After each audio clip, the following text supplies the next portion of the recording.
Hello అండి. Welcome to our channel. ఈరోజు మా కిచెన్‌లో ఏం చేస్తున్నామో చూద్దామా? అక్క, ఏం చేస్తున్నావు?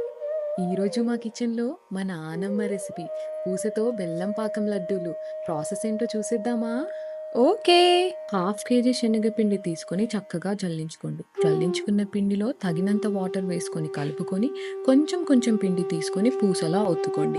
వేడి వేడి నూనెలో పూసను వేసుకొని చక్కగా కాల్చుకోండి. ఇప్పుడు బెల్లం పాకం ప్రాసెస్ చూసేద్దామా?